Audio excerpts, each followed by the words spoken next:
Good morning and welcome to Who's Your One Wednesday. And I want to welcome you to the favorite spot of my house, which is my back porch. And that's where we're recording our Who's Your One Wednesday this morning. And I want to thank you for joining me and being a part of these 40 days of devotion for Who's Your One. We have only 3 more days left. We'll finish up these 40 days of devotion on Saturday, right before Easter Sunday. So we want to share the last of the Who's Your One Wednesdays today. And then next week, we're going to start during this time of crisis that we're in as a people and as a country with Wednesday's Words. So next Wednesday, you'll receive a video from me again called Wednesday's Words, and we'll share a brief devotion with you. Today's devotion is entitled, He Cares Deeply. And the passage for today is found in the book of Jonah, chapter 4 and verse 10. And the verse reads, "But the Lord said, You have had pity on the plant for which you have not labored nor made it grow, which came up in a night and perished in a night. And should not I pity Nineveh, that great city, in which are more than 120,000 persons who could not discern between their right hand and their left, and much livestock." The book of Jonah is a fascinating book to me. It's one of the fascinating books to me in all of the Bible. It's a book that's filled with drama. It has scene changes all throughout it, and it's just 4 short little chapters. It really starts with Jonah's responsibility to cry out for the city of Nineveh. Really, I think Jonah represents the weeping heart of God. God weeping over a lost city, Nineveh, over a confused and condemned people, which is what they were. And yet Jonah didn't have the care that God had for the people of Nineveh. Sometimes we can find ourselves not caring as deeply for people as we ought to. But Jesus wept over his own city of Jerusalem. I believe God weeps over our world. I believe he weeps over our nation and even over our state. In fact, there are things today that should make us cry. Every morning, one of the things I do is read the various news articles that are set up for me to look at. One of the things I check every day, I checked them this morning, and that's the deaths that occur from COVID-19. And I want to tell you what occurred to me this morning, and it was this.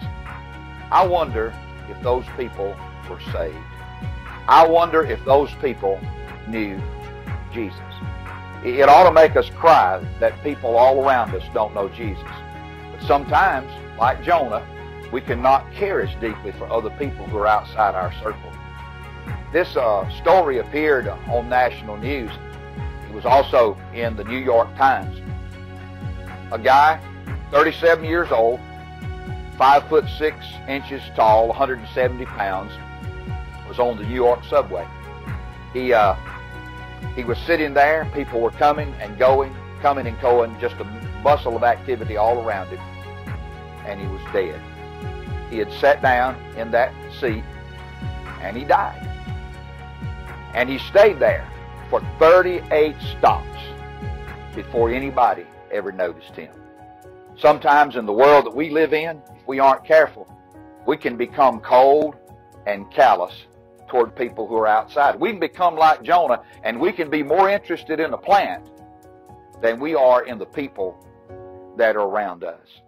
And yet, Christians have people every day, you and I, who are dead. Oh, they're not physically dead, but the Bible describes them as spiritually dead in trespasses and sins.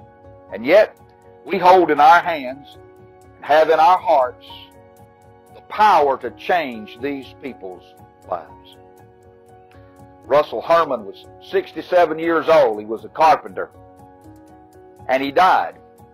In his will, he left some absolutely astonishing bequests.